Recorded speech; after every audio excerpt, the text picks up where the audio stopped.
शुरू करते हैं आप आज की क्लास।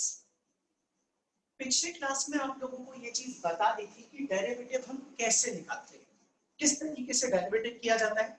और मैंने आज ना नोट्स भी अपलोड कर दिए थे ग्रुप के अंदर, और मैंने उसमें कुछ क्वेश्चंस भी दिए एक्स्ट्रा करने के लिए। आप उन्हें कर लीजिए एक बार, और उसके बाद नेक्स्ट क्लास में मैं उन क्वेश्चंस के आंसर भी आप लोगों को प्रोवाइड कर दूंगा। अगर किसी सवाल में कोई दिक्कत होगी, कोई डाउट होगा, तो हम अगली क्लास में डिस्कस भी करेंगे। मैंने जानबूझ के उनके आंसर अभी नहीं दिए, आप पहले उसे अपने आप कीजिए, फिर मैं आपको आंसर दूंगा। आप अपने आप देखिएगा आपके सवाल में क्या गलती है। चलिए शुरू करते हैं फिर आज की क्लास। देखो, मैंने आपसे क्या कहा था कि व्हाट इज डेरिवेटिव, आखिर है क्या। तो डेरिवेटिव के बारे में मैंने बताया था, एक वेरिएबल को चेंज करने पर किसी दूसरे वेरिएबल में भी चेंज आता है। तो इसी चेंज को समझने के लिए हमने डेरिवेटिव के बारे में पढ़ा था। अब जरा हम इस चीज को फिजिकली समझने की कोशिश करते हैं कि क्या ये सचमुच में ही आपको डेरिवेटिव जो है वो चेंज निकाल के देता है। तो मैं आप लोगों को अब एक प्रैक्टिकल एग्जांपल से समझाऊंगा। ये एग्जांपल हम लास्ट क्लास में डिस्कस कर रहे थे, लेकिन पूरा नहीं कर पाए थे, बट आज की क्लास में मैं आपको समझाऊंगा। और याद रखना भाई, आज की क्लास बहुत ही ज्यादा इंपॉर्टेंट है, क्योंकि ये क्लास क्या करेगी, फिजिक्स और मैथमेटिक्स को आपस में कनेक्ट करना सिखाएगी। मैं आपको ये बताऊंगा कि जो मैथमेटिक्स मैंने पिछली 2 क्लासेस में पढ़ाई, उनको फिजिक्स के साथ कैसे कनेक्ट करना है, और फिजिक्स में जो सवाल पूछे जाएंगे उनके लिए हम लोग मैथ का इस्तेमाल कैसे करेंगे। अभी पता चल जाएगा, जो ये टॉपिक बताने जा रहा हूँ इसी से आपको वो बात समझ में आ जाएगी। उसके बाद फिर हम अपने सवालों पर आएंगे, न्यूमेरिकल्स पर आएंगे और फिजिक्स की टर्म्स पर आएंगे। चलिए सुनिए ध्यान से। अब हम जरा इसके एक्सप्लेनेशन की बात करते हैं, इसको कैसे ठीक ढंग से समझे। देखिए, मान लीजिए कि आपके पास क्या है, ये रहा एक सर्कल। सपोज कर लीजिए एक सर्कल, और इस सर्कल का जो रेडियस है वो रेडियस कितना है, r, और ये रहा इस सर्कल का सेंटर। अब मैं अगर बोलूं आपसे इसका एरिया कितना है, तो आप सीधा बोलेंगे सर सर्कल का जो एरिया होता है वो कितना होता है, that is equal to pi R square. ये हमारे सर्कल का एरिया। अब अगर किसी ने सर्कल का रेडियस थोड़ा सा बढ़ा दिया, तो आप बोलेंगे सर सर्कल का रेडियस अगर बढ़ा दोगे या सर्कल का रेडियस चेंज कर दोगे तो उसका एरिया भी चेंज हो जाएगा। तो मान लीजिए आपने सर्कल के रेडियस को जरा सा बढ़ाया, जिसकी वजह से आपके सर्कल का एरिया भी इतना एक्स्ट्रा आपको नजर आना शुरू हो गया। मैंने बोला जी कितना एरिया बढ़ा दिया, तो मान लीजिए ये वाला हिस्सा मैं रिप्रेजेंट कर देता हूँ डेल्टा आर से, यहां से लेकर के यहां तक का जो डिस्टेंस है वो मैंने डेल्टा आर मान लिया। तो अब आप बोलोगे सर पहले रेडियस कम था तो पहले एरिया भी कम था, अब रेडियस ज्यादा है तो इस टाइम एरिया भी कैसा होगा, ज्यादा होगा। तो ऐसी सिचुएशन के अंदर अगर देखें तो आप पुराने वाले एरिया को मान लीजिए A1, और नया वाला एरिया कितना होगा, वो नया वाला एरिया जो है वो कितना लेते हैं, मान लेते हैं A2। और अगर मैं आपसे पूछूं नया एरिया निकालना है, तो आप बोलोगे सर नए एरिया को निकालना है तो पाई आर स्क्वायर, लेकिन इस बार जो आर है वो नया वाला आर लेना पड़ेगा, यानी कि नया वाला रेडियस। तो नया वाला रेडियस होगा कितना, यहां से यहां तक आर, और ये वाला कितना डेल्टा आर। तो पूरा रेडियस इस टाइम पर आपके पास जो होगा वो कितना हो जाएगा, that is R plus delta R का होल स्क्वायर। तो ये आपके पास पुराना एरिया भी आ गया और नया। एक्चुअल में मैं क्या निकालना चाहता हूं, मैं निकालना चाहता हूं चेंज इन एरिया, एरिया में कितना चेंज आया। तो देखिए सर कैसे निकालते हैं चेंज इन एरिया। तो मैंने इस जगह पर लिख दिया that is change in area. देखिए जरा एरिया में चेंज कैसे निकालना। आप बोलोगे सर एरिया में चेंज निकालना है, तो आप एक काम करो, फाइनल एरिया में से इनिशियल एरिया को माइनस कर दो, आपको एरिया में चेंज पता चल जाएगा। तो मैंने फाइनल एरिया देखा कितना है A2, और इनिशियल एरिया कितना है A1। मैंने दोनों को माइनस कर दिया ताकि मैं चेंज इन एरिया निकाल सकूं। तो A2 की वैल्यू देखी जाए तो A2 मेरे पास ये रहा, that is pi R plus delta R का होल स्क्वायर माइनस पाई, और यहाँ पर आर स्क्वायर। A2 की जगह A2 की वैल्यू रख दी और A1 की जगह A1 की वैल्यू रख दी। अब equal to as it is रहने देते हैं, इसमें से आप पाई ले लीजिए कॉमन। जैसे ही पाई कॉमन लेंगे आपके पास क्या बचेगा, आर प्लस डेल्टा आर का होल स्क्वायर इसमें से, और यहां से पाई लेंगे तो यहां पर आपके पास बचेगा R square as it is. अब ये देखिए A2 माइनस A1, आप लोगों को पता है चेंज को फिजिक्स में किससे दिखा रहे हैं, डेल्टा से। हम चेंज को किससे रिप्रेजेंट कर रहे हैं, डेल्टा से। और चेंज किसमें हो रहा है, एरिया में, तो इसको लिख दिया मैंने delta A, that is change in area. अब आप डेल्टा ए को डेल्टा ए ही रहने दीजिए, पाई की जगह पर पाई, ये सभी को पता है भाई A2 minus A1 change in area है। उस चेंज इन एरिया को हमने डेल्टा ए से दिखा दिया। डेल्टा मतलब होता है चेंज, ए का मतलब है एरिया, तो डेल्टा ए का मतलब हो गया चेंज इन एरिया। एक मिनट रुकिएगा सर।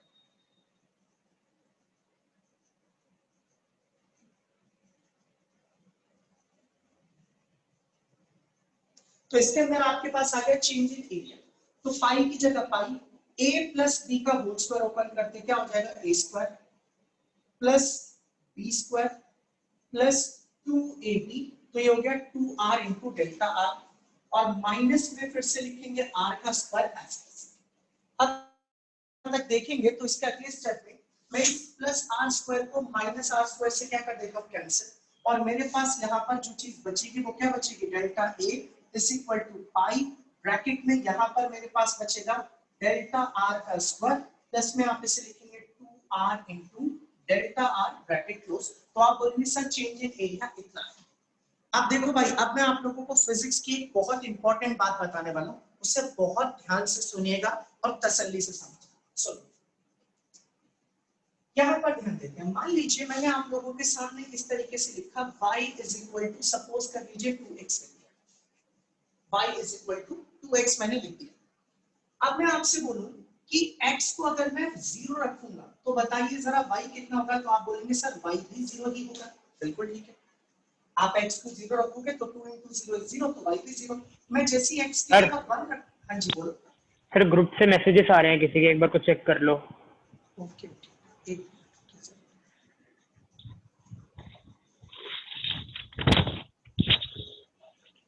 ओके,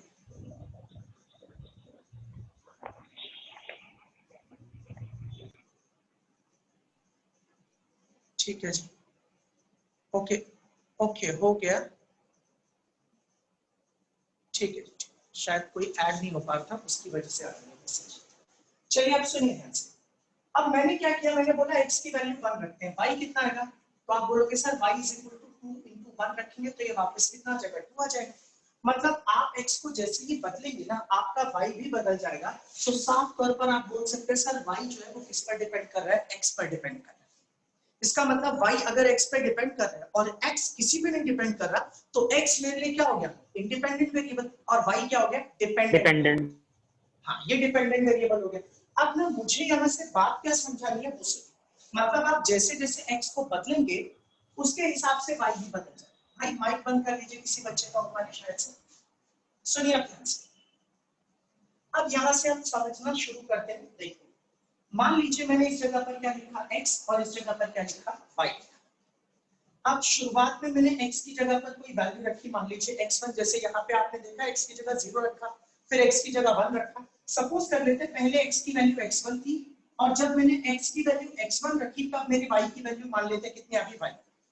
फिर मैंने x की वैल्यू को बदल करके x2 रख दिया, और जैसे ही मैंने x की वैल्यू इसमें x2 रखी तो मान लेते हैं तब जो वैल्यू आई y की वो कितनी आ गई, y2। तो आप बोलेंगे सर आपने x1 पहले रखा फिर बाद में x2 रखा, ऐसा करने पर पहले वैल्यू y1 थी फिर बाद में वो बदल करके y2 हो गई। मैंने कहा कितना चेंज हुआ x के अंदर, तो आप बोलेंगे बड़ा ही आसान तरीका है, x2 माइनस x1, इन्हें माइनस कर तो आपको चेंज पता चल जाएगा x के अंदर। ठीक इसी तरीके से अगर मैं y में पूछूं कितना चेंज है, तो आप बोलेंगे y2 माइनस y1, इतना चेंज हो जाएगा किसके अंदर, y के अंदर। तो इट मींस आप लोगों को पता है कि मैंने x को चेंज किया तो y भी चेंज हो गया। कितना चेंज किया x को, x2 माइनस x1, तो कितना चेंज हो गया y, y2 माइनस y1। हम चेंज को किससे रिप्रेजेंट कर रहे हैं, डेल्टा x से, और यहाँ वाले चेंज को किससे दिखा रहे हैं, डेल्टा y से। तो ऊपर वाले जो टर्म है उसे क्या बोलूं, वो बोलोगे चेंज इन x, और इससे पूछूं क्या है तो आप बोलेंगे सर ये चेंज इन y। और अगर मैं ये बोलूं कि ये क्या है, delta y upon delta x, तो आप बोलेंगे सर ये हो गया change in y with respect to change in x। x में बदलाव करने पर y में जो बदलाव आया ये चीज दिखा रही है change in y with respect to x। अब आप बोलेंगे sir change in y with respect to x तो ये भी होता है dy अपॉन dx, तो ये भी change in y with respect to x है, ये भी change in y with respect to x है। क्या ये दोनों बिल्कुल सेम है, जी नहीं, ये दोनों सेम नहीं, ये दोनों एक दूसरे के इक्वल नहीं होते। एक्चुअल में फिजिक्स के अंदर या मैथमेटिक्स में भी जब आप पढ़ोगे तब आपको और अच्छे से बताया जाएगा, डेल्टा रिप्रेजेंट करता है बड़े चेंज को और डी रिप्रेजेंट करता है स्मॉल चेंज को। सपोज कर लीजिए x की वैल्यू पहले मान लीजिए कितनी थी, 10 थी, सपोज कर लीजिए पहले x की वैल्यू कितनी थी, सपोज कर लेते हैं 2 थी और बाद में वो वैल्यू बढ़ करके कितनी हुई 10। तो आपने जो चेंज इसके अंदर देखा आप उसे बोलेंगे सर डेल्टा x की वैल्यू क्या होगी 8। 8 कैसे, 10 में से 2 माइनस किया 8, तो ये चेंज बड़ा है इसलिए मैंने इसको डेल्टा से रिप्रेजेंट किया। लेकिन अगर मान लीजिए कोई नंबर होता 2 और बाद में वो बन जाता 2.000001 और मैं पूछता कितना चेंज है, तो आप उसे डेल्टा से नहीं दिखाते, इससे दिखाते dx से, और तब आप बोलते सर जो चेंज इसके अंदर नजर आ रहा है वो इतना नजर आ रहा है। तो आप समझ गए होंगे डेल्टा दिखाता है बड़े चेंजेस को और डी दिखाता है बहुत छोटे चेंजेस को। तो चलिए अब हम इसके बारे में बात करते हैं कि ये दोनों इक्वल नहीं, ये बात सभी के लिए क्लियर है। आपको थोड़ा सा इंतजार करना पड़ेगा तब तक जब तक कि मैं फिजिक्स में इसको लेके नहीं आता। अभी आप बात सुनिएगा ध्यान से। तो इट मींस कि हमें यहाँ से एक बात क्लियर वे में पता लगी कि delta y upon delta x और dy अपॉन dx ये दोनों एक दूसरे के बराबर नहीं होते, दोनों अलग अलग। अब इसका मतलब ये हुआ कि अगर मैं इस डेल्टा x को या डेल्टा y को बहुत ज्यादा छोटा कर दूं, तो इसको उतना ही छोटा कर दूं जितने छोटे ये हैं, तो आप बोलोगे सर अगर आप इसे बहुत छोटा कर दोगे ना तब तो ये दोनों के दोनों क्या हो जाएंगे सेम। बहुत ज्यादा छोटा कर दोगे तो ये दोनों सेम हो जाएंगे। अब मैंने कहा बहुत छोटा मतलब कितना छोटा, आप बोलेंगे सर आप एक काम करो इसको इतना छोटा ले लो 0.001। ये देखो ये बहुत छोटी वैल्यू है। डेल्टा x अगर 0.0001 है तो इसका मतलब डेल्टा x बहुत ही ज्यादा छोटा है। इसी को मैथमेटिक्स में और फिजिक्स में दिखाने का एक तरीका होता है। हम क्या करते हैं जब भी कोई चीज बहुत ज्यादा छोटी दिखानी हो तो हम उसके आगे ना ऐसे एरो डाल करके जीरो डाल देते हैं और यहाँ पर ना इस तरीके से लिख दिया जाता है लिमिट। थोड़ा समझिएगा मेरी बात। इस लिमिट का मतलब है, आपको ना लिमिट का मतलब वैसे समझ में आता होगा, एक सिंपल वे में बोलते हैं ना, आसान भाषा में आप लोगों को समझाने के लिए बता रहा हूँ। जैसे हम किसी को कहते हैं ना कोई आपके सामने ज्यादा बोल देता है तो हम ये कहते हैं भाई अपनी हद में रहो, अपनी लिमिट में रहो, ये तुम्हारी लिमिट है, तुम इससे ज्यादा नहीं बोल सकते मुझे। इस तरह की बातें करते ना, कुछ वैसा ही लिमिट यहाँ पे भी बताता है। ये पूरा लिमिट को शॉर्ट में सिंपल वे में बस लिख दिया है LIM, इसका मतलब होता है लिमिट। अब ये क्या है सर, यहाँ लिमिट किस चीज की है, ये कौन सी वाली हद के बारे में बात करते हैं, सुनो ध्यान से।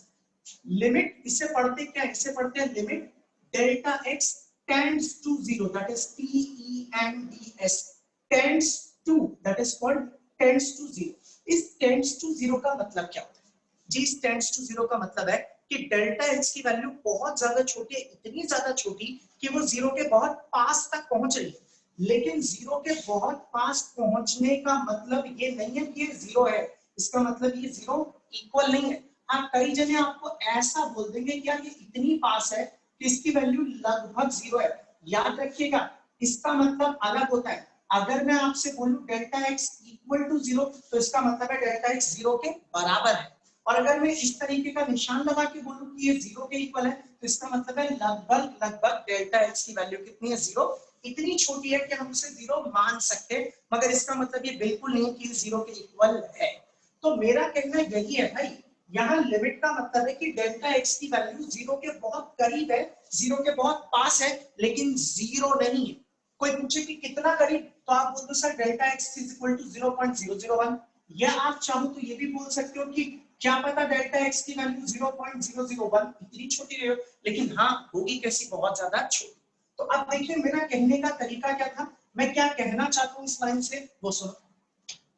मैंने कहा कि ये जो डेल्टा y है अपॉन में ये जो डेल्टा x है, ये जो है वो dy अपॉन dx के बराबर नहीं होता।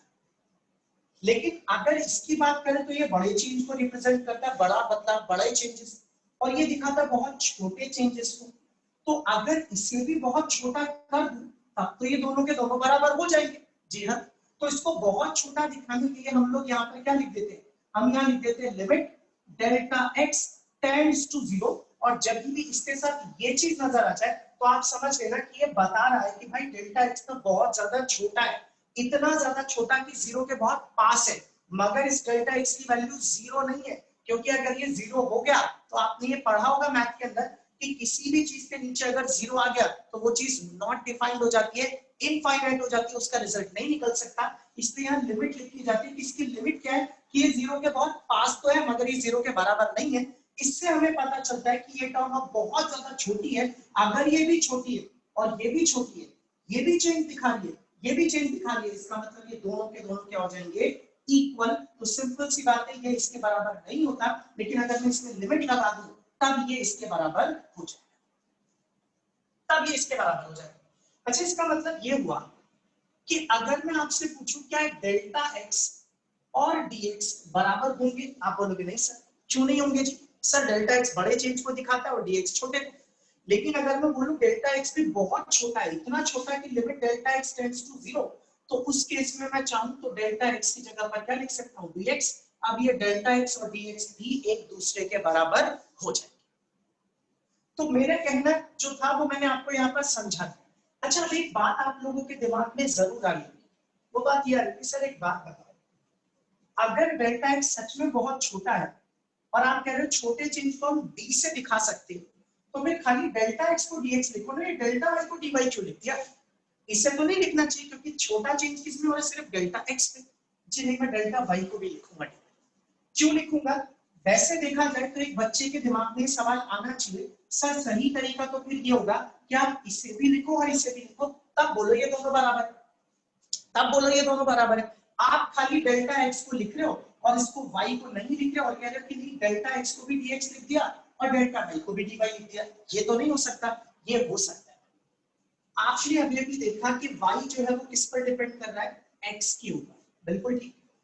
अब आप x को जरा सा बदलोगे तो y भी तो जरा सा ही बदलेगा ना। इसका मतलब आपने x में जरा सा चेंज किया, जिसकी वजह से y में भी जरा सा ही चेंज नजर आया। इसीलिए खाली डेल्टा x टेंड्स टू 0 लिखने का मतलब है कि अगर डेल्टा x जरा सा चेंज करेंगे तो डेल्टा y में भी जो चेंज आ रहा है वो बहुत ही थोड़ा सा चेंज आ रहा है। इस वजह से आप डेल्टा x को dx लिखेंगे और डेल्टा y को क्या लिख सकते हैं, dy लिख सकते हैं। ये वाला रिजल्ट हमारे लिए बहुत ज्यादा इंपॉर्टेंट है और बहुत ही ज्यादा जरूरी है, मैं इसी रिजल्ट का यहाँ पर इस्तेमाल कर रहा हूं। अब एक चीज पे समझते हैं आखिर ये यूज कैसे है। देखो यार, ये ना मैथमेटिक्स नहीं, ये फिजिक्स। आप लोगों को ना थोड़ा सा बात को समझना होगा। मैं अभी इसको ना फिजिक्स की तरफ लेकर के आया, आप बस बात को बहुत ध्यान से सुनना। मैथ में आप इसको और ज्यादा डिटेल में पढ़ोगे, लेकिन तब जब आपके टीचर इसे डिटेल में पढ़ाएं। खाली फॉर्मूला लिखवा के सवाल कराएंगे फिर तो भाई मुश्किल है। बाकी देखिए, कोई नहीं, अब सुनिएगा सर एक एक बार ये चीज। वाला समझा देना, ये कौन सा डेल्टा वाला? एक्स, ये यही वाला लिमिट वाला। अच्छा ठीक है, मैं समझा दूं, सुनिए।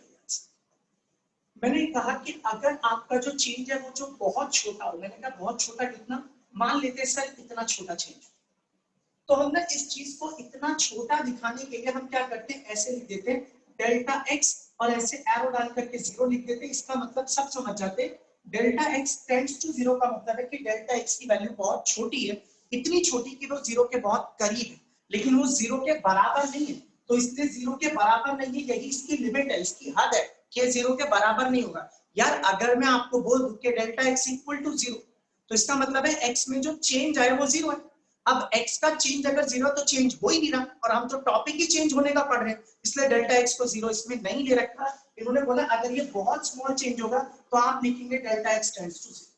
अब मैंने क्या कहा कि इसका मतलब ये बड़े चेंजेस को रिप्रेजेंट करता है, ये बहुत छोटे चेंज को रिप्रेजेंट करता है। अगर मैं इसके साथ में लिख दूं कि डेल्टा x टेंड्स टू 0, इसका मतलब मैं ये मेंशन कर रहा हूं कि डेल्टा x बहुत छोटा है, बहुत जरा सा चेंज है इसके अंदर। तो ऐसे में आप dy delta y upon delta x को क्या लिख सकते हैं, dy अपॉन dx, क्योंकि अब ये भी स्मॉल चेंज को रिप्रेजेंट कर रहा है और ये भी स्मॉल चेंज को ही रिप्रेजेंट कर रहा है, इसलिए हम इन दोनों को बराबर लिख सकते हैं। यानी कि जहां पर भी आपको ये चीज नजर आएगी तो आप इसे ऐसा लिख पाएंगे। जैसे एक एग्जांपल के तौर पर अगर मैं बोलूं, मान लीजिए आप लोगों के सामने यहाँ लिखा हुआ मिले delta p upon delta t, और कोई यहाँ पर इस तरह से लिख दे limit delta t tends to 0, तो आप ऐसे में बोलेंगे सर ये डेल्टा p और ये डेल्टा t और डेल्टा t टेंड्स टू 0 है, तो हम इसको चाहे तो क्या लिख सकते हैं dp अपॉन dt। क्यों? क्योंकि आप बोलेंगे सर ये पूरा मिलकर के बहुत छोटे चेंज को दिखा रहा है, और छोटे चेंज को आप किससे रिप्रेजेंट कर सकते हैं, dp अपॉन dt। तो ये बात आप लोगों को क्लियर हुई होगी। अभी मैं आप लोगों को इसको यूज करना सिखाता हूँ, तब आपको बात और अच्छे से समझ में आएगी। अब सर आ सुनिए, गया। ओके ठीक है। अब देखिए एक काम करते हैं, मैंने यहाँ पर जानबूझ करके एक बड़ा सर्कल बनाया, उसमें बड़ा चेंज दिखाया किससे, डेल्टा आर से। अब मैं इस चीज को बहुत छोटा बताना चाहता हूँ, तो आप बोलेंगे सर आपको अगर इसे बहुत छोटा चीज दिखाना है तो आप इस तरह से दिखा सकते हो as limit delta r tends to 0। सब समझ गए होंगे कि हाँ डेल्टा आर बहुत छोटा है, बहुत छोटा, इतना छोटा कि 0 के बहुत करीब है। तो अगर ये बहुत ज्यादा छोटा है तो इसका मतलब मैंने रेडियस को बड़ा जरा सा चेंज किया, बहुत थोड़ा सा चेंज किया, तो जो चेंज इन एरिया है वो भी बहुत थोड़ा सा अगर हो तो मैं इस डेल्टा ए को क्या लिखूंगा, टी।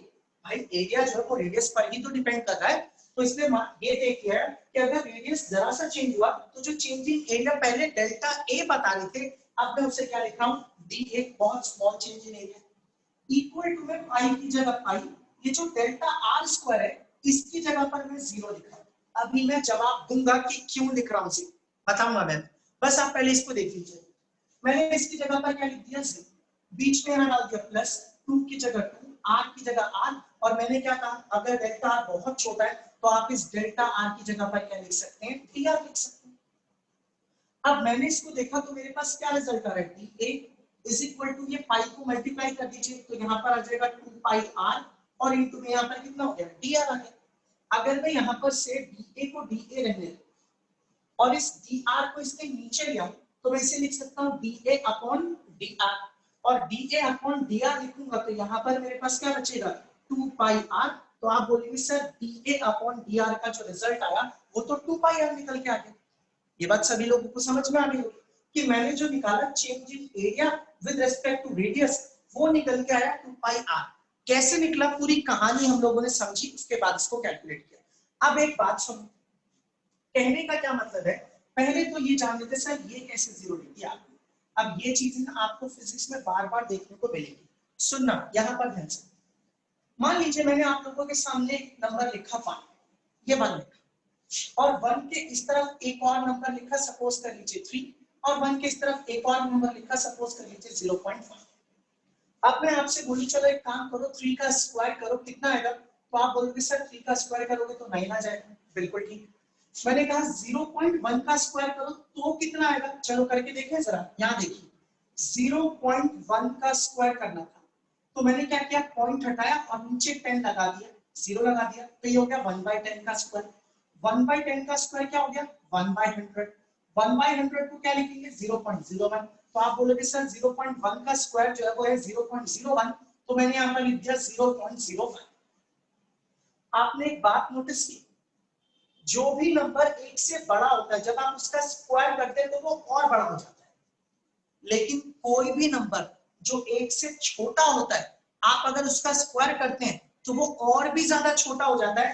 देखो भाई ये 0.1 था और ये 0.01 है, 0.1 का स्क्वायर किया तो 0.01 आया, मतलब ये नंबर कुछ था और स्क्वायर करने पर ये और छोटा हो गया। तुम इसका एक बार और स्क्वायर करोगे तो ये 0.0000 पता नहीं कितनी बार होकर के 1 आ जाएगा, फिर से और स्क्वायर करोगे और छोटा, और स्क्वायर करोगे और छोटा, ऐसे करते करते बहुत छोटा होता जाएगा और इसका स्क्वायर करते जाओगे ये बड़ा होता जाएगा। इसका मतलब ये हुआ कि वो सभी नंबर जो 1 से बड़े हैं उनका स्क्वायर करोगे तो वो और बड़े हो जाएंगे, 1 से छोटे हैं उनका स्क्वायर करोगे तो वो और छोटे हो जाएंगे। और यही वजह है कि 1 बिल्कुल बीच में है, और इसीलिए जब हम 1 का स्क्वायर करते हैं तो वो वापस क्या रहता है, 1 ही रहता है, ना वो बढ़ता है ना ही वो घटता है।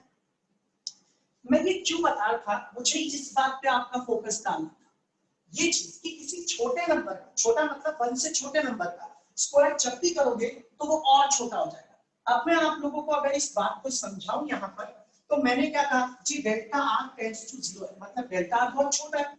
सर कितना छोटा, समझाने के लिए मान लेते हैं 0.0001, इतना छोटा है। अब यहाँ पर डेल्टा आर का क्या लिखा है, स्क्वायर, तो आप बोलोगे चलो स्क्वायर करते हैं डेल्टा आर का। तो जब आप डेल्टा आर का स्क्वायर करेंगे 0.001, इसका स्क्वायर करेंगे तो आपके पास आ जाएगा 0. ये 4 0 है ना, 1 2 3 4, फिर 1 2 3 4 और फिर यहाँ पर क्या लगा दीजिए भाई। अब आप बोलोगे सर ये जो डेल्टा आर का स्क्वायर है वो तो डेल्टा आर से बहुत ज्यादा छोटा हो गया, आप स्क्वायर कर, तो आप बोलोगे इसका ये तो वैसे छोटा था, स्क्वायर किया तो और छोटा, सोचो क्यूब करूंगा तो और भी ज्यादा छोटा। तो कहते कि ये इतना ज्यादा छोटा हो गया कि हम इसे ऑलमोस्ट नेग्लेक्ट कर सकते हैं, हटा सकते हैं, या यूं बोल देते कि लगभग इसकी वैल्यू 0 हो गई, इससे हमारे आंसर पर कोई असर नहीं पड़ेगा। क्या मतलब है, ये देखो जरा ध्यान से, यहाँ पर ध्यान देना। मान लो मैंने आपसे बोला ये रहा 100, प्लस इसको जोड़ना है 0.0000000001। अब मैंने बोला चलो ऐड करो, क्या आंसर आ रहा है? तो आप बोलोगे सर आएगा 100 प्लस दिस टर्म इज 100.00000। ये जीरो में काउंट करके नहीं लिख रहा, ऐसे लिख रहा हूं, इतना आएगा आंसर। अब आप लोगों ने ये पढ़ा होगा, आपको बताया गया होगा कि भाई जब भी हम मैथ की कैलकुलेशन, फिजिक्स की कैलकुलेशन करते हैं तो जनरली पॉइंट के बाद एक या दो डिजिट ले लेते हैं या 3 डिजिट भी ले सकते हैं। तो ये लो जी, मैंने पॉइंट के बाद 1 2 3 ये 3 डिजिट ले ली, बाकी सारी की सारी हटा दी। ये लो जी जो आप पढ़ते थे, या पॉइंट के बाद आप 2 डिजिट लोगे तो ये लो जी हटा दिया। तो आप बोलोगे सर पहले भी आंसर 100 था, अभी भी आंसर 100 है, ये नंबर इतना ज्यादा छोटा है कि हम इसको इसमें जोड़ेंगे भी ना तो भी जो फर्क पड़ेगा वो ना के बराबर होगा। तो हम इतने छोटे आंसर को क्या बोल देते कि हमने इसको नेग्लेक्ट कर दिया, हटा दिया, इसकी जरूरत नहीं है, क्योंकि हमारे आंसर पर बिल्कुल ना के बराबर फर्क पड़ेगा। मैंने यही देखा है, डेल्टा आर टेंड्स टू 0, ये तो इतना छोटा है, ऊपर से इसके ऊपर स्क्वायर भी है तो ये और ज्यादा छोटा हो गया, इतना ज्यादा छोटा कि मैं इसको नेग्लेक्ट कर सकता हूँ, हटा सकता हूँ। मान लेता हूँ कि इसकी वैल्यू लगभग लगभग कितनी होगी 0, और जैसे ही इसमें इसको ऐड करूंगा तो मेरा रिजल्ट आ जाएगा कितना 2 पाई आर। इसलिए मैंने डेल्टा आर स्क्वायर की जगह पे क्या रखा। सोचो यार डेल्टा आर का क्यूब होता तो भी 0 लगता, 4 पावर होती तो भी 0 लगता, ये 0 ही रहता, क्योंकि आप जितना ज्यादा पावर बढ़ाते जाओगे इतना ही नंबर छोटा होता ही चला जाएगा। तो ये इसके पीछे का लॉजिक था। तो फाइनली मुझे जो चीज कैलकुलेट करनी थी वो मैंने कैलकुलेट कर दी, और वो कैलकुलेट करके आप लोगों के सामने लिख दी। ये क्या है? ये है क्या? This is the change in area with the radius, यानी कि रेडियस को बदलने पर एरिया में कितना चेंज आता है। अब एक बात पे बहुत अच्छे से ध्यान दो, आप लोगों ने पिछली क्लास में डेरिवेटिव पढ़ा। मान लीजिए मेरे पास इस सर्कल की बात करी गई कि यार ये सर्कल का जो एरिया वो कितना है, पाई आर स्क्वायर। आप एक काम करो, ये बताओ कि रेडियस को जरा सा चेंज करने पर एरिया कितना चेंज होगा। चलो ये बताओ जरा कैसे निकालेंगे। तो आप बोलोगे सर हमने डेरिवेटिव में पढ़ा तो था dA अपॉन dr क्या देता है, ये देता है change in area with respect to radius.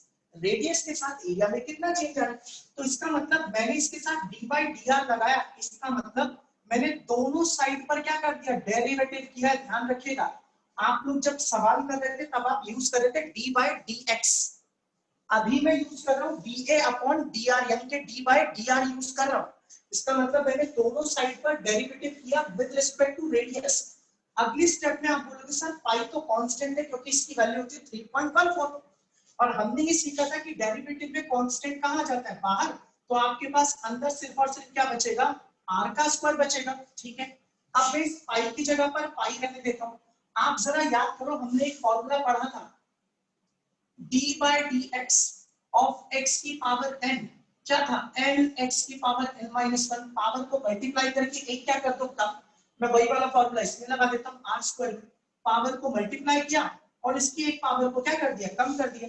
जब आप इसे देखेंगे तो यहाँ पर बचेगा 2, ये वाला टर्म क्या बचेगी, पाई, और r की पावर 2 में से 1 माइनस करेंगे तो यहाँ क्या बचेगा, r। और आप देखेंगे तो आप बोलेंगे सर हमारा आंसर जो है वो आ गया dA upon dr is equal to 2 pi r। Check कर लो, ये वाला आंसर और ये वाला आंसर दोनों के दोनों बिल्कुल कैसे, एकदम से। अब मैं आपसे पूछूं कि तुम कौन सा करना पसंद करोगे, तो हर बच्चा बोलेगा सर यही ठीक है, एक बार डेरिवेटिव करो तो तुरंत आंसर आ गया। याद रखना भाई, तरीके दोनों ही सही है। रियलिटी में बोला जाए तो ये आपको उसका मतलब समझाता है कि हाँ सच में ये चेंजिंग एरिया को निकाल के दे रहा है, लेकिन इसके लिए हमने कितनी सारी बातें जानी तब ये रिजल्ट मिला।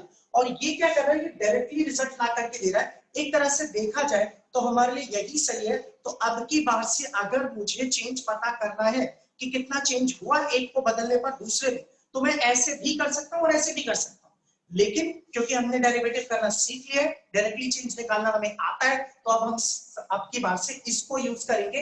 ये सब जो मैंने आप लोगों को बताया ये सिर्फ आप लोगों को समझाने के लिए बताया कि भाई इसमें और इसमें कुछ भी फर्क नहीं है, लेकिन ये तरीका छोटा है इसलिए बेटर है कि हम इसकी मदद से सवालों को सॉल्व करें। अच्छा, ऐसा नहीं कि मैं कह रहा हूं कि इसकी मदद से करें, ऐसा ही किया ही गया, इसका तो जिक्र ही नहीं है कहीं पर भी, लेकिन क्योंकि मैं आपको फिजिक्स पढ़ा था तो मेरा फर्ज था कि मैं आपको इसका मतलब समझाऊं। तो ये मैंने मतलब समझा दी कि मैंने रियल में कैलकुलेट करके देखा चीजों को।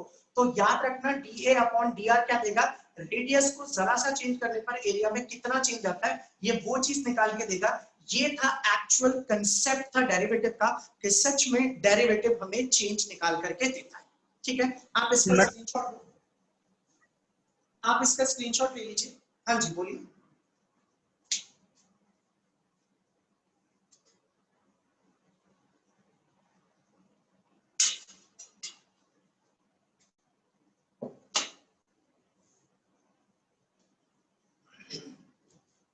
इसका स्क्रीनशॉट सभी ने ले लिया? भाई किसी बच्चे को इसमें डाउट हो तो पूछ लो, नहीं तो अब हम अपनी फिजिक्स बात करें। ओके चलिए स्टार्ट करते हैं फिर आगे। सर हम लिमिट वो डेल्टा आर मतलब ये अप्रोक्स में 0 लेंगे, मतलब ये हमें लिखना पड़ेगा।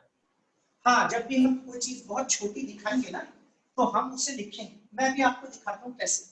अब देखो यार मेन चीज है ना, हाँ ये हमें लिखना पड़ेगा। मेन चीज क्या है, रुक जाओ। एक्चुअली ये डेरिवेटिव ना बहुत जगह यूज होता है, लेकिन हमें इसे सीखना है अपने फिजिक्स के लिए यूज करना। अब आप सोचोगे सर डेल्टा आर बहुत छोटा चीज है, फिजिक्स में इसका क्या रोल है? अब भाई इसका रोल जैसी फिजिक्स में आपको पता चलेगा ना, आपको पूरी बात पूरी कहानी क्लियर हो जाएगी। ये चल रहा है, बस आप रुक जाओ, मैं इस टॉपिक को करवा लूं, उसके बाद आपको पूछने की जरूरत नहीं पड़ेगी। फिर भी जरूरत होगी तो आप मुझे बोलना, मैं आपको वो चीज समझाऊंगा। आप सुनिएगा बिल्कुल ध्यान से, और लिखना भी पड़ेगा, ये बात सही है, लेकिन कहाँ जहां जरूरत होगी वहां लिखेंगे। सुनिए। अच्छा जरा याद करो, जब मैंने फर्स्ट डे डेरिवेटिव पढ़ाना स्टार्ट किया था, फर्स्ट डे का मतलब जिस दिन डेरिवेटिव शुरू किया था, उस क्लास में मैंने डेरिवेटिव नहीं स्टार्ट किया। उस क्लास में मैंने आप लोगों को पढ़ाया था एक टॉपिक जिसका नाम था इंस्टेंटेनियस वेलोसिटी, इंस्टेंटेनियस स्पीड। और मैंने कहा था यार इंस्टेंटेनियस स्पीड और वेलोसिटी ये निकालने में बड़ी दिक्कत होती है, नहीं निकल पाएगा। इसीलिए मैंने बोला इसके लिए आपको सीखना पड़ेगा डेरिवेटिव। तो अब आप लोग सीख चुके हैं, आप लोगों को सिर्फ डेरिवेटिव के सवाल ही करने नहीं सिखाया, डेरिवेटिव का एक्चुअल मतलब समझाया। अब जब आप किसी चीज के मीनिंग को जानते हो अच्छी तरह से, तो अब आप आराम से उसे अप्लाई करके अपना रिजल्ट निकाल सकते हो। तो चलिए अब हम स्टार्ट करते हैं आज की क्लास का topic, that is instantaneous velocity. Instantaneous velocity, बिल्कुल ध्यान से सुनना। हम वापस फिजिक्स पे आ चुके हैं, ठीक है। अब तक जितना भी पढ़ाया ये सब कुछ मैथमेटिक्स था, सिर्फ इस चीज को समझने की, फिर इसके ऊपर बेस्ड न्यूमेरिकल्स भी करेंगे। सुनिए, देखिए हमने बात कर ली थी वैसे पहले ही, लेकिन मैं फिर से एक बार बता देता हूँ। What is instantaneous velocity? किसी भी ऑब्जेक्ट किसी एक पर्टिकुलर इंस्टेंट ऑफ टाइम पर जो भी वेलोसिटी होती है, हम उसे बोलते हैं उस ऑब्जेक्ट की इंस्टेंटेनियस वेलोसिटी। या उस पर्टिकुलर इंस्टेंट ऑफ टाइम पर जो भी स्पीड होती है, उसी को हम बोलते हैं उस ऑब्जेक्ट की इंस्टेंटेनियस स्पीड। जैसे मान लो आपसे किसी ने बोला कि इस बाइक की स्पीड 12:15 और 13 सेकंड पर कितनी थी, तो आपसे वो एक पर्टिकुलर टाइम पे बोल रहे हैं कि इस टाइम पर स्पीड बताओ कितनी, तो इसका मतलब वो आपसे इंस्टेंटेनियस स्पीड पूछ रहे हैं। या किसी पर्टिकुलर टाइम पर आपसे बोले कि इसकी वेलोसिटी बताओ, इसका मतलब वो आपसे इंस्टेंटेनियस वेलोसिटी पूछ रहे हैं। अब हम देखते हैं आखिर ये वेलोसिटी, ये स्पीड निकलेगी कैसे, हम कैसे इसके वैल्यू को फाइंड आउट कर सकते हैं। समझना शुरू करते हैं, ध्यान दें। प्रॉब्लम क्या आई थी, सुनिए। पिछली बार क्या था, मैंने बोला मान लीजिए ये एक रोड है, इस रोड के ऊपर यहां से एक कार चलना शुरू करती है। अब ये कार चलते चलते रोड के ऊपर कुछ दूरी पर आ गई यहां, और मैंने आपसे बोला कि आप एक काम करो, ये बताओ इस कार की एवरेज वेलोसिटी कितनी थी ए से बी के बीच में। तो आप बोलते हो सर एवरेज वेलोसिटी का तो बड़ा आसान सा फॉर्मूला होता है, और वो क्या होता है x2 - x1 upon t2 - t1। आप कह रहे हो a से b के बीच में एवरेज वेलोसिटी कितनी है वो बता दो, तो आप बस a से b तक के बीच का डिस्प्लेसमेंट निकालो। ये तो है, यहाँ पर जो पोजीशन है वो x1, यहाँ की जो पोजीशन है वो x2, इन दोनों के बीच का आप डिस्प्लेसमेंट रख दो, और इन दोनों में जो टाइम लगा इनके बीच में इस डिस्प्लेसमेंट को तय करने में वो टाइम रख दो। यानी कि आसान शब्दों में बोला जाए, डेल्टा x मान लीजिए डिस्प्लेसमेंट है और डेल्टा t क्या है टाइम। आप डिस्प्लेसमेंट रखोगे, टाइम रखोगे, आपको एवरेज वेलोसिटी मिल जाएगी किन दो पॉइंटों के बीच में, a और b के बीच में। लेकिन हमारा सवाल ये है ही नहीं, हमसे तो किसी ने ये कहा कि भाई जब आपकी गाड़ी इस जगह थी तब आपकी घड़ी में मान लीजिए एग्जैक्ट 9 बज रहे थे, मुझे एग्जैक्ट 9 बजे बताओ गाड़ी की स्पीड कितनी थी या गाड़ी की वेलोसिटी कितनी थी, एग्जैक्ट 9 बजे। तो फर्क ये आता है कि सर जब ए से बी के बीच में पूछी आपने वेलोसिटी, तो हमने तरीका लगाया डिस्प्लेसमेंट अपॉन में टाइम। डिस्प्लेसमेंट निकालने के लिए दो जगह चाहिए ना, शुरुआत कहां से की, एंडिंग कहां तक है, इनके बीच का डिस्प्लेसमेंट और इसी के बीच का टाइम। लेकिन इस पर्टिकुलर जगह के लिए मैं क्या डिस्प्लेसमेंट लूं, इस पर्टिकुलर टाइम पर मैं क्या टाइम लूं, क्या कितने बजे किस वक्त को लूं डेल्टा टी, और किस डिस्टेंस को या किस डिस्प्लेसमेंट को लूं डेल्टा एक्स। तो यही तो हमारी बड़ी मुसीबत का काम था कि एक पर्टिकुलर टाइम पर वेलोसिटी कैसे बताई जाए। अब सुनो डेरिवेटिव इस चीज को कैसे हैंडल करता है और जवाब देता है इसका, सुनिएगा ध्यान से। हम एक काम करते हैं, सिचुएशन आप लोगों के लिए एकदम क्लियर है, मैं आप लोगों को इसे एक ग्राफ की मदद से समझाता हूं और उस ग्राफ में आप जो कुछ भी सीखेंगे ना उसी से एक हम सिंपल सा एक रिलेशन देखेंगे और फिर उसके बाद उसके न्यूमेरिकल्स। सुनिए, मान लीजिए मैंने यहाँ पर ना एक ऑब्जेक्ट के मोशन के लिए पोजीशन टाइम ग्राफ ड्रॉ कर लिया, ये इस तरफ मैंने लिख दिया पोजीशन इन मीटर और यहाँ पर मैंने लिख दिया टाइम इन सेकंड्स। हमने पोजीशन टाइम ग्राफ ड्रॉ कर लिया है। कोई ऑब्जेक्ट था, उसका ग्राफ कैसा भी हो सकता है। मान लेते हैं आपका जो ऑब्जेक्ट है वो कुछ इस तरीके का मोशन कर रहा है। ऐसा मोशन करने का मतलब क्या है, कई लोग सोचते हैं कि गाड़ी ऐसे चल रही है इस रास्ते पर, नहीं भाई, मैंने पढ़ा है ये टाइम दिखा रहा है, ये पोजीशन दिखा रहा है। कोई पूछेगा जीरो टाइम पर गाड़ी कहाँ थी, तो आप बोलोगे सर जीरो टाइम पर गाड़ी की पोजीशन जीरो थी, जैसे ही टाइम ये हुआ तब गाड़ी की पोजीशन यहाँ पर आपको दिखेगी। ये चीज हम पहले पढ़ चुके हैं। ये एक ग्राफ है किसी ऑब्जेक्ट जो कि इसमें मोशन। अब मान लो तुमसे किसी ने बोला भाई जब ना टाइम की वैल्यू ना 5 बज रहे थे एग्जैक्ट, मुझे तब की वेलोसिटी बता दो कितनी है, एग्जैक्ट 5 बजे। इसका मतलब आपसे पूछा जा रहा है ना कि भाई आप इंस्टेंटेनियस वेलोसिटी बताओ। ठीक, मैंने क्या किया, मैंने एक काम किया, यहाँ पर आपसे आपके सामने यहाँ पे ड्रॉ कर, मान लीजिए यहाँ पर एक पॉइंट ले लिया P1 और यहाँ पर एक पॉइंट ले लिया कौन सा Q। और मुझसे किसी ने बोला भाई P1 और Q1 के बीच में बताओ गाड़ी की एवरेज वेलोसिटी कितनी थी। तो आप बोलेंगे सर एवरेज वेलोसिटी तो बड़ा आसान तरीका है, फॉर्मूला आसान सा फॉर्मूला कैसे निकलती है average velocity, x2 x1 upon t2 t1। आप मुझे x1 बता दो, x2 बता दो, t1 बता दो, t2 बता दो, मैं इस फॉर्मूले में रख के एवरेज वेलोसिटी निकाल दूंगा। तो ऐसा करने के लिए हमने क्या किया, इसको नीचे की तरफ बढ़ाया, जिस जगह पर ये कट करेगा वही टाइम आपके लिए क्या होगा t1। हम पहले बात कर चुके इसके बारे में। इसी तरीके से इसको भी नीचे की तरफ बढ़ाना शुरू किया और नीचे की तरफ लाए और ये जहां पर कट करेगा दैट इज t2, ये वाला टाइम होगा t2। और अगर मैं इसको यहां से यहां तक लेकर के आऊं तो ये वाली जगह क्या होगी x1 इसकी पोजीशन, और इसको u में ला दूं तो ये वाली पोजीशन कौन सी होगी x2। अब आप बोलोगे सर ग्राफ में यहां से t1 मिल जाएगा, यहां से t2 मिल जाएगा, यहां से x1 मिल जाएगा और यहां से x2 मिल जाएगा, सब कुछ रखो, आराम से आपको एवरेज वेलोसिटी मिल जाएगी। कहां से कहां तक के बीच में, P1 से Q1 के बीच, या यूं बोला जाए T1 टाइम से लेकर के T2 टाइम के बीच में एवरेज वेलोसिटी हमें मिल गई। ठीक है जी, अब मैंने क्या कहा, चलो एक काम करते हैं, P1 के बजाय मुझे ये बताओ कि P2 से लेकर के Q2 इन दोनों पॉइंटों के बीच में कितनी वेलोसिटी होगी, एवरेज वेलोसिटी। तो अब आप बोलोगे सर क्या हो गया, आप एक काम करो, इसको नीचे मिला लो, ये वाला टाइम आपका T1 हो गया, इसे भी ला करके नीचे से यहाँ पर मिला, अब की बार ये टाइम T2 हो गया। इसे इस तरीके से मिला लोगे तो बोलोगे सर ये रहा पोजीशन x1, और इसे इस तरीके से मिला लोगे तो ये आपकी अगली पोजीशन क्या होगी x2। अब आप बोलोगे अगर आप P2 Q2 के बीच में चाहते हो एवरेज वेलोसिटी निकालना तो आप फिर से T1 T2 रखो, x2 x1 रखो, सॉल्व करो, आपको एवरेज वेलोसिटी मिल जाएगी P2 और Q2 के बीच में। मैंने कहा चलो एक काम करो, P3 और Q3 के बीच में बताओ कितनी एवरेज वेलोसिटी, P3 और Q3। आप बोलोगे सर फिर से इसी तरीके से T1 T2 निकाल लो, यहाँ पर T1 और ये T2, इसी तरीके से यहाँ पर Q1 निकाल लो और यहाँ पर क्या निकाल लो Q2, और इस फॉर्मूले में रख दो, आपको आंसर मिल जाएगा। अब देखो भाई P1 Q1 मैंने बोला इन दोनों के बीच में एवरेज वेलोसिटी, इस फॉर्मूले से निकाल दिया। यही वो फॉर्मूला है ना जिसको आप क्या लिखते हैं, delta x upon delta t। मैंने ये पढ़ाया हुआ है x2 x1 delta x, t2 t1 delta t। फिर मैंने यहाँ पर बोला कि P1 Q1 के बीच में, तो आपने बोला इन दोनों के बीच में निकालने वेलोसिटी। मैंने बोला P2 Q2 के बीच में, आपने बोला इसको और पास लाओ, इन दोनों के बीच में एवरेज वेलोसिटी पूछ लो। मैंने बोला P3 Q3 के बीच में, आप इससे और पास लेके आ गए। अगर मैं इसे और पास लाता जाऊं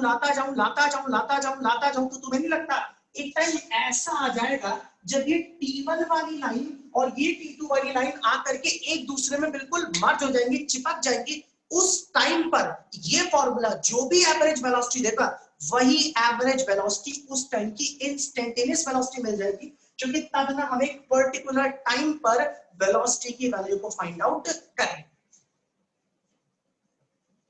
इसका मतलब जब ये बहुत ज्यादा फास्ट लाते जाओगे तो एक टाइम ऐसा आ जाएगा, बिल्कुल एक टाइम ऐसा जरूर आएगा जब आपका T1 और आपके T2 इनके बीच का जो डिफरेंस होगा वो बहुत ही ज्यादा छोटा हो जाएगा।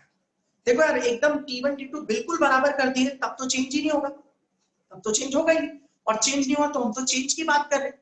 तो इसका मतलब एक टाइम ऐसा आएगा जब T1 और T2 बहुत ज्यादा क्लोज हो जाएंगे, इतने ज्यादा क्लोज, इतने ज्यादा पास आ जाएंगे कि उस केस में T2 माइनस T1 जो होगा, that is T2 minus T1, आप बोलोगे सर ये इतने ज्यादा पास है कि इनको माइनस करने पर जो रिजल्ट आएगा डेल्टा टी वो बहुत ज्यादा छोटा, इतना ज्यादा छोटा कि मैं उसे डेल्टा टी टेंड्स टू 0 लिख सकता हूं।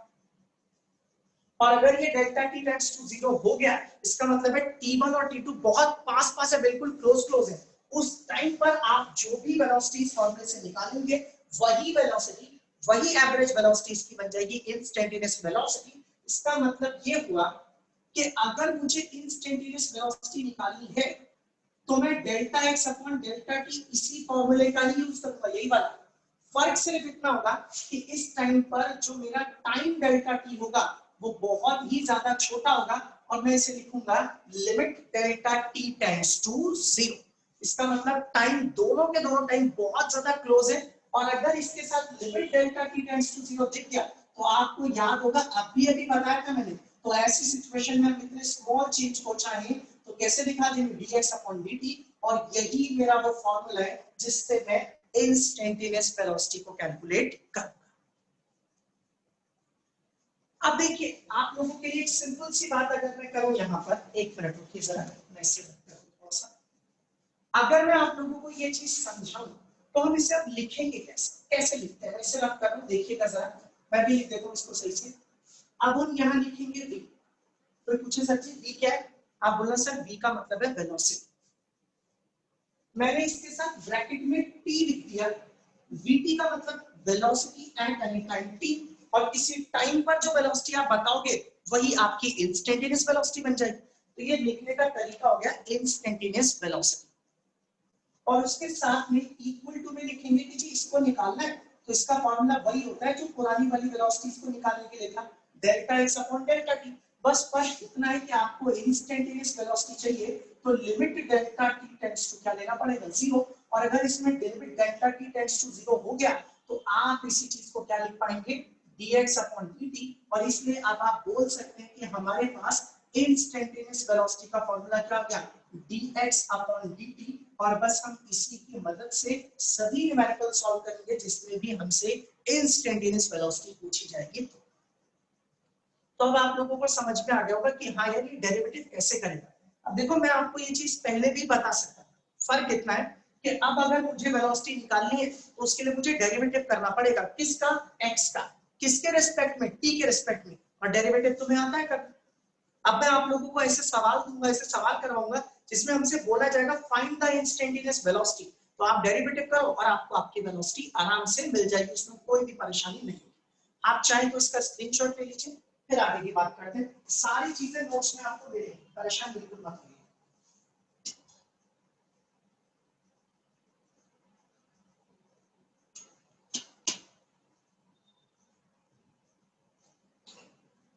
चलिए जी, आप सुनिए ध्यान से,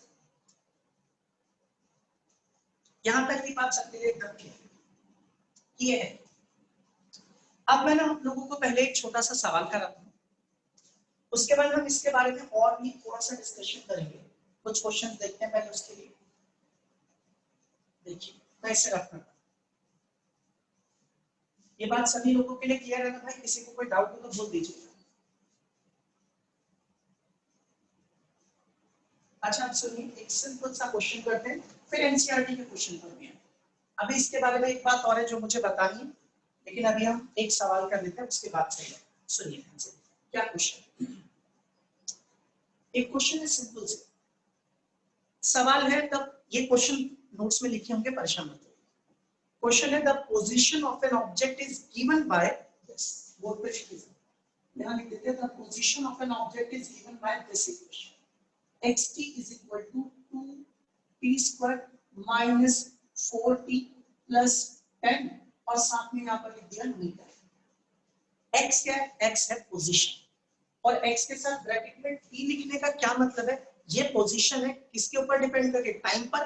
टाइम के साथ साथ पोजीशन बदल रही है। मैं अभी आपको समझाता हूँ ये चीज है। What is x? पोजीशन किसमें दे रखा है? मीटर।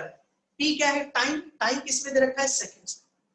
फिर हमसे सवाल पूछे गए कुछ। नंबर 1 पहला सवाल, क्वेश्चन नंबर 1 हमसे बोला गया find the position, find the position position of the object at t is equal to 0 second। जब टाइम 0 सेकंड था तब बताओ ऑब्जेक्ट की पोजीशन क्या थी। फिर उसके बाद हमसे दूसरा एक और सवाल पूछा गया नंबर 2। फिर हमसे पूछा गया find the velocity, find the velocity at time t is equal to 2 seconds, at time t is equal to 4 seconds पे। नंबर बी के बाद नंबर सी एक और चीज पूछी गई हमसे, find the position, find the position when it is at rest, it is at rest. इसका मतलब तब की पोजीशन क्या थी जब आपका ऑब्जेक्ट रेस्ट पे आ गया होगा या रेस्ट पे होगा। नंबर डी, अब मैंने आपसे बोला find average velocity, average velocity between t is equal to 2 second and t is equal to 4 second। ये क्वेश्चन है जी, एक एक करके हम इनका जवाब देना शुरू करें। कुछ परेशानी होगी तो पूछ लीजिए। चलिए शुरुआत करते हैं इसके सॉल्यूशन की। गौर से सुनना जी, एग्जाम में ऐसे सवाल पूछे जा चुके हैं। हमें बोला गया कि एक ऑब्जेक्ट की पोजीशन की वैल्यू क्या है जी? पोजीशन उसकी पोजीशन दे रखी है xt is equal to 2t square minus 4t plus 10 और साथ में यहाँ पर लिखा हुआ है मीटर। सवाल नंबर 1, इन्होंने कहा find the position at t is equal to 0 second. कह रहे जब टाइम 0 था, शुरुआत में टाइम जब था, तब बताओ ऑब्जेक्ट की क्या पोजीशन। तो यार पोजीशन के लिए तो इन्होंने हमें ये दे ही रखा है कि ये पोजीशन का फॉर्मूला इन्होंने दे रखा है सवाल। तो आप एक काम करो, आपको 0 टाइम पर पोजीशन पता करनी है, तो आप एक काम करो, टाइम की वैल्यू 0 रख दो इसमें। जैसे ही आप इसमें 0 रखोगे तो यहाँ 0 रखने का मतलब है कोई भी समझेगा x है पोजीशन और ब्रैकेट में 0 लिखा है, इसका मतलब है position at time 0 is equal to 2। फिर t की जगह पर क्या रखेंगे? 0 माइनस 4, फिर से t की जगह 0 और प्लस में लिखेंगे 10। तो ये भी 0 हो गया, ये भी 0 हो गया, ये बचा 10। तो आप बोलेंगे sir x0 is equal to 10। इसका मतलब ये हो गया कि शुरुआत की जो पोजीशन थी जब टाइम 0 था, तब जो पोजीशन थी ऑब्जेक्ट की वो क्या थी? 10 मीटर। मतलब वो ऑब्जेक्ट ओरिजिन से 10 मीटर की दूरी पर था। पहली चीज पता लगी, पोजीशन क्लियर। नंबर 1 के बाद नंबर बी, दूसरी चीज find the velocity at t is equal to 4 second. अब देखो इन्होंने लिखा नहीं कौन सी वेलोसिटी, कोई बताएगा कौन सी वेलोसिटी निकालनी है? बिल्कुल ठीक, इंस्टेंटेनियस। इसलिए क्योंकि नाम भले ही ना लिखा, उन्होंने टाइम दे दिया जी 4 सेकंड पे वेलोसिटी बता दो। तो अब आप बोलेंगे सर हमें तो पता ही है, एज हमने अभी अभी तो पढ़ा कि इंस्टेंटेनियस वेलोसिटी का फॉर्मूला होता है dx अपॉन dt, यही तो पता है मैंने। तो आप एक काम कीजिए, इंस्टेंटेनियस वेलोसिटी अगर निकालना चाहते हैं तो यहाँ लिखेंगे d by dt as it is और x की जगह x की वैल्यू रख दीजिए। What is your x? ये रहा 2t square minus 4t plus 10। तो आप इसे लिखेंगे 2t स्क्वायर माइनस 4t और प्लस में 10 ब्रैकेट क्लोज। अब आप बोलेंगे सर हमें इसका डेरिवेटिव करना आता है, तो चलिए अब हम इसका अगर डेरिवेटिव जानते हैं तो कर लेते हैं। इसका डेरिवेटिव कैसे होगा, यहां से शुरुआत करते हैं, इसके आगे की इस जगह से। तो देखिए जी इसका अगला स्टेप, आप बोलेंगे सर 3 चीजें प्लस में सबका डेरिवेटिव अलग अलग करना पड़ेगा। तो चलो मैंने सबका डेरिवेटिव अलग अलग करना स्टार्ट किया। d by dt, पहली टर्म है 2t स्क्वायर, फिर यहाँ पर है माइनस 4t, तो यहाँ पर लिख दिया d by dt and that is 4t, और लास्ट में लिख दिया d by dt and this is 10। तो आप यहाँ से देखेंगे तो आप बोलेंगे सर आपने हमें पढ़ाया था कि जब भी डेरिवेटिव करते हैं तो कांस्टेंट बाहर आ जाता है। अगर वो किसी वेरिएबल के साथ है तो 2 बाहर आ जाएगा, डेरिवेटिव आप करेंगे t स्क्वायर का अपॉन में t। और यहाँ पर माइनस, फिर से 4 बाहर आ जाएगा, डेरिवेटिव करना पड़ेगा dt का, बीच में आ गया प्लस 10 तो कांस्टेंट है, और कांस्टेंट का डेरिवेटिव कितना होता है। अगले स्टेप में इक्वल टू में लिखेंगे टू, आपका वो वाला फॉर्मूला आप भूले तो नहीं होंगे ना, d/dx ऑफ x की पावर n, इसका फॉर्मूला होता है n x की पावर n-1, तो यही है। ऐसे t² है, यहाँ x की पावर n था, अगर x² बोलता कि x² का डेरिवेटिव क्या है तो सब बोलते 2x, तो भाई t² का डेरिवेटिव उस हिसाब से क्या होना चाहिए 2t, -4 की जगह 4, dt से dt कैंसिल, आपके पास बची ये वाली टर्म 2 2 जा 4, तो आप बोलेंगे सर ये हो गया 4t - 4, मतलब अब आप कह सकते हैं कि आपको इंस्टैंटेनियस वेलोसिटी मिल गई, दैट इज 4t - 4, ये मैंने निकाल दी इंस्टैंटेनियस वेलोसिटी। लेकिन इन्होंने हमसे क्या कहा, इन्होंने कहा नहीं नहीं नहीं इंस्टैंटेनियस वेलोसिटी निकालो, लेकिन तब जब टाइम कितना था 4 सेकंड, तो कोई बात नहीं, आपसे बोला जब टाइम 4 था तब निकालो, तो आप लिख दीजिए at t = 4 सेकंड, तो आपको इंस्टैंटेनियस वेलोसिटी निकालनी है 4 सेकंड पर, तो एक काम करते हैं, मैं इसे यहाँ पर सिंपलीफाई कर देता हूँ। अगर 4 सेकंड पर निकालनी है तो v की जगह v रहने दीजिए, t की जगह पर आप क्या रखेंगे 4 as it is, equal to में 4t - 4, भाई ये रहा ना इंस्टैंटेनियस वेलोसिटी, जिस टाइम की पूछी है बोला 12 आएगा। हाँ, तो 4 × 4 और माइनस में 4, तो यहाँ पर आ जाएगा 16 - 4, that is equal to 12 metre पर सेकंड। अब आप बोल सकते हैं कि हमारे ऑब्जेक्ट की इंस्टैंटेनियस वेलोसिटी जब टाइम 4 था तब कितनी थी 12 मीटर पर सेकंड। ये चीज पे क्लियर हो गई। चलिए अब हम एक और बात समझ लेते हैं इसके आगे, तीसरा एक और पॉइंट यहाँ पर इसको रख, ये यहीं तक कंप्लीट करता हूँ। सी पार्ट की बात करते हैं, पार्ट नंबर सी। देखो ये थोड़ा सा अलग, अलग मतलब कुछ टफ नहीं है। इन्होंने हमसे क्या बोला, फाइंड द पोजीशन, मतलब x निकालना, पोजीशन तो x, position when it is at rest, कह रहा है ऑब्जेक्ट की पोजीशन बताओ जब वो रेस्ट पर था। अब तुम सोचोगे रेस्ट पे था तब इसकी पोजीशन क्या थी, कैसे पता चलेगा, तो भाई आप लोगों को पहले पता करना पड़ेगा कि ये रेस्ट पे कब था, जिस वक्त ये रेस्ट पे था उस टाइम की पोजीशन पूछ रहे हैं, तो पहले हम ये देखते हैं कि ये कब रेस्ट पर था, वो टाइम क्या था। तो एक बात सुनो, ऐसे नहीं, देखो यहाँ ध्यान दो, एस, जैसा कि हम जानते हैं कि vt की वैल्यू हमने पहले ही निकाल रखी है, कितनी है 4t - 4, देखो इंस्टैंटेनियस वेलोसिटी। अच्छा नजर नहीं आ रहा, मैं थोड़ा नीचे लिखता हूँ, मैंने यहाँ पर लिख दिया vt = 4t - 4, ये है आपकी इंस्टैंटेनियस वेलोसिटी। कह रहे कि कब था ऑब्जेक्ट रेस्ट पर, भाई जब कभी भी ऑब्जेक्ट रेस्ट पे रहा होगा तो उस टाइम पर उसकी वेलोसिटी कितनी रही होगी, 0, रेस्ट पे रहा होगा तभी तो 0 वेलोसिटी थी उसकी। तो इसका मतलब आपको ये पता करना है जब ये रेस्ट पे था तो वेलोसिटी 0 थी, तो 0 वेलोसिटी कब थी, इस 0 को यहाँ रखो, इधर रखते हैं, यहाँ पर मैंने लिखा 0 = यहाँ 0 रखेंगे तो 0 हो गया 4t - 4, और एक काम करते हैं इस 4t को इधर ले आते हैं, तो ये रहा माइनस का 4t -4, माइनस से माइनस कैंसिल। अब आप बोलेंगे सर 4 से 4 भी कैंसिल, तो t कितना आ गया 1, तो 1 सेकंड, तो आपको पता चल गया कि जब वेलोसिटी 0 थी तब टाइम कितना होता है 1 सेकंड, तो 1 सेकंड पर आपका ऑब्जेक्ट क्या था, रुका हुआ था, रेस्ट पर, ठीक है। उसी टाइम पर बताओ क्या पोजीशन थी, तो भाई टाइम तो है, तो मैं पोजीशन बतानी, इससे निकाल दो। कैसे निकालोगे, आप लिखोगे एज, जैसा कि हम जानते हैं कि xt की वैल्यू हमारे पास है कितनी, that is equal to 2t² - 4t + 10, और साथ में लिख देते हैं यहाँ पर मीटर। आपको t की वैल्यू 1 पता है, आप यहाँ 1 रखेंगे, जैसे इसमें 1 रखेंगे ये यहाँ पे भी 1 रखेंगे, 2 into t की जगह 1 का स्क्वायर, 4 into t, और प्लस में लिखेंगे 10। अब यहाँ पर आप देखेंगे तो ये हो गया 2 - 4 + 10, तो 10 और 2 12, 12 - 4 is 8, तो आप यहाँ पर बोलेंगे सर x1 की वैल्यू आ गई 8 मीटर। इसका मतलब है कि जब आपका ऑब्जेक्ट रेस्ट पर था तब आपके ऑब्जेक्ट की पोजीशन जो थी वो कितनी थी, 8 मीटर। ऐसे भी बोल सकता था कि चलो बताओ जब ऑब्जेक्ट की पोजीशन 8 मीटर थी तब ऑब्जेक्ट की स्पीड क्या थी या वेलोसिटी क्या थी, तो आप इसकी जगह पे 8 रखते, इसे सॉल्व करके t निकालते और वो वाले t को फिर इसमें पुट करते और बताते कि इस टाइम पर इसकी वेलोसिटी इतनी है, तब आप बता पाते कि इस पोजीशन पर इतनी वेलोसिटी थी या इस वेलोसिटी पर इतनी पोजीशन, ये पोजीशन पर था ऑब्जेक्ट। तो ये हमने यहाँ पर 3 पार्ट फिनिश कर लिए, एक लास्ट पार्ट और बाकी है, जगह की कमी है, आप इसका स्क्रीनशॉट ले लो, फिर मैं लास्ट पार्ट फटाफट फिनिश करता हूँ, बस 1 मिनट और लगेगा,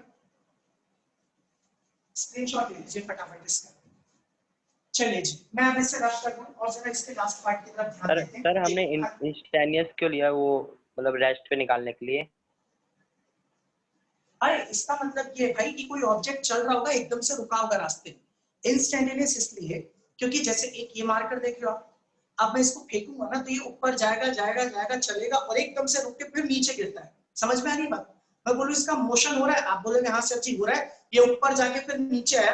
तो ऐसा नहीं कि ऊपर गया और घूमते घूमते नीचे, आप किसी भी चीज को ऊपर फेंकना वो जाके रुकेगी और रुक के एकदम से नीचे आ जाएगी। ऐसा सवाल टीचर पूछते बेटा बॉडी को फेंक दिया, बता कब ये रेस्ट पर थी, तो आपको पहचानना पड़ेगा सर ये जब सबसे ऊपर थी ना तब ये रेस्ट पे थी। तो आपको ये निकालना पड़ेगा कि सबसे ऊपर पहुंचने में कितना टाइम लगेगा। तो इसका मतलब ये है कि किसी टाइम पे रुकी होगी और चलनी शुरू होगी फिर से। कई बारी चीज क्या होती है, चढ़ाई पे चढ़ती जाती है, आप बॉल फेंकते हो, बॉल चलते चलते ऊपर तक जाती है स्लोप के सहारे और एकदम से रुक के फिर लुढ़क के वापस आती है। तो जाके किसी एक जगह जरा सी देर के लिए रुकती है ना, तो भाई वो रुकी तो उस टाइम पे वेलोसिटी कितनी है, 0। उस वक्त कुछ ना कुछ टाइम होगा ना, मैंने बोला इस टाइम पर कितनी वेलोसिटी है, तुम बोल देना 0 है, ऑब्जेक्ट रुका हुआ है। मैं यहाँ पे खड़ा हूँ, मेरी इंस्टेंटेनियस वेलोसिटी 0। 10 मिनट बाद पूछूंगा मेरी इंस्टेंटेनियस वेलोसिटी 0। तो वेलोसिटी का मतलब हमेशा नहीं कि वो चल ही रहा होगा, रुक भी सकता है, चल भी सकता है, कुछ भी हो सकता है। अच्छा आप ये लास्ट चीज देख लीजिए, बात समझ में आ गई भाई आपको? यस सर आ गई। ठीक ठीक। अच्छा आप ये देखिए जरा, ये हमारे पास आता है इसका लास्ट पार्ट। अब देखो लास्ट पार्ट में ना मैंने यहाँ लिखा find average velocity between t is equal to 2 second and 4 second. ये भाई मेरी ना, तो ये पहली चीज थी, यूं कहो कि ये मेरी शराफत थी कि मैंने लिख दिया फाइंड एवरेज वेलोसिटी, वरना इसमें कोई दिक्कत नहीं थी। टीचर बड़े आराम से बोलते हैं फाइंड वेलोसिटी। अब आप खुद ही समझदार हो, बोलोगे सर इस वेलोसिटी में टाइम 4 सेकंड दे रखा तो ये अब टाइम इंस्टेंटेनियस थी और ये 2 सेकंड से 4 सेकंड के बीच में पूछ रहा है, तो दो टाइमों के बीच में अगर वेलोसिटी पूछी तो वो हमेशा कौन सी होगी, एवरेज वेलोसिटी ही होगी। तो यहाँ एवरेज लिखा है, ठीक है, नहीं लिखा है तो वो एवरेज होगी। आप इसके टाइम से पता कर सकते हैं कि 2 से लेकर 4 के बीच में क्या होगी एवरेज वेलोसिटी। चलिए ये वाला पार्ट भी देख लेते हैं। अब हम देखते हैं इसका डी पार्ट, थोड़ा ध्यान से देखिए। हम एक काम करते हैं, समझाने के लिए मैं आपके सामने एक रोड बना देता हूँ। मान लीजिए इस रोड पर आपका यहाँ पर जो टाइम था वो t1 था, कुछ देर बाद ये जो टाइम है हो गया t2। जब आपका ऑब्जेक्ट यहाँ तक, अब इसकी पोजीशन x1 थी, बाद में इसकी पोजीशन x2 हो गई। t1 कितना था जी, 2 सेकंड्स, और t2 कितना है, 4 सेकंड। ये कह रहे हैं t1 और t2 के बीच में एवरेज वेलोसिटी बता दो। तो आप बोलोगे एवरेज वेलोसिटी तो बड़ा सिंपल सा तरीका है, आराम से निकाली जा सकती है। कैसे निकलेगी, यहाँ लिख के दिखाता हूँ आपको। आप बोलोगे हमने पढ़ा है एवरेज वेलोसिटी का फॉर्मूला होता है x2 minus x1 upon t2 minus t1।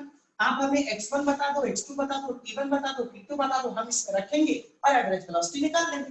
तो देखो क्या तुम्हें t1 और t2 पता है, आप बोलोगे हाँ सर हमें t1 भी पता है, t2 भी पता है। क्या नहीं पता, x1, और क्या नहीं पता, x2। तो पहले मैं x1 और x2 ढूंढ लेता हूं, इसलिए यहां जगह छोड़ दी। अब x1 कैसे पता चलेगा, सिंपल सी बात, at time t1 is equal to 2 second. आपको x ये दे ही रखा है, इस टाइम पर जो पोजीशन है उसे मैं x1 से दिखा देता हूं। तो आप बोलेंगे x1 अगर निकालना है तो t की वैल्यू रखो, उस टाइम की पोजीशन आपको पता चल जाएगी। तो t कितना है, 2। तो चलिए मैं यहाँ पे 2 रख देता हूँ। तो 2 into में 2 का स्क्वायर माइनस 4 into 2 और प्लस में यहाँ पर क्या डाल दिया 10। तो आप यहाँ पर लिखेंगे x1 2 का स्क्वायर 4, 4 2 सा 8 और 4 2 सा 8, 8 से 8 क्या हो गया 10 से। आप बोलेंगे सर x1 की वैल्यू आ गई 10 मीटर। ये लो जी, अब मुझे t1 भी पता लग गया, x1 भी पता चल गया। ठीक इसी तरीके से मैं x2 भी निकालता हूँ, कब, जब टाइम t2 था। तो t2 की वैल्यू कितनी है, 4 सेकंड। तो मैंने यहाँ पर निकाला x2, इसमें t की जगह 4 रख दो, आपको x2 मिल जाएगा। 2 की जगह 2, t की जगह पर 4 का स्क्वायर माइनस 4 और फिर t की जगह पर 4 एज इट इज और बीच में प्लस और यहाँ पर आ जाएगा 10। तो 6 4 का स्क्वायर 16, 16 2 जा 32। तो मैंने यहाँ पर लिख दिया 32। 4 4 जा 16 प्लस में 10। तो इस 32 में से 16 माइनस करेंगे बचेगा 16, 16 प्लस 10 करेंगे तो दिस इज 26 मीटर। तो अब आप बोल सकते हैं सर हमें x1 x2 t1 t2 सब पता है, ये रहा हमारा फॉर्मूला। रख दो जरा इसके अंदर सब कुछ। x2 कितना है 26, x1 कितना है जी, ये तो 10, t2 कितना है हमारे पास, t2 की वैल्यू 2 है ये, और t1 कितना है हमारे पास, t1 सॉरी t2 की वैल्यू 4 है और t1 की वैल्यू 2 है। तो 26 में से 10 माइनस करेंगे तो 16, 4 में से 2 माइनस करेंगे तो 2 और 2 से 16 को कट किया तो 8। तो अब आप बोल सकते हैं सर हमारी जो एवरेज वेलोसिटी निकल के आई है वो है 8 मीटर पर सेकंड, और ये किसके बीच की एवरेज वेलोसिटी है, t इज इक्वल टू 0 से लेकर के t इज इक्वल टू 4 तक। तो अब आपको समझ में आया, सवाल में हमने पोजीशन भी निकाली, इंस्टेंटेनियस वेलोसिटी निकाली, एवरेज वेलोसिटी निकाली, इसमें और भी चीजें होती हैं जो निकाली जा सकती है। अभी हम इनकी प्रैक्टिस भी करेंगे, अभी मतलब आगे की क्लास में। आप इसका स्क्रीनशॉट ले लीजिए।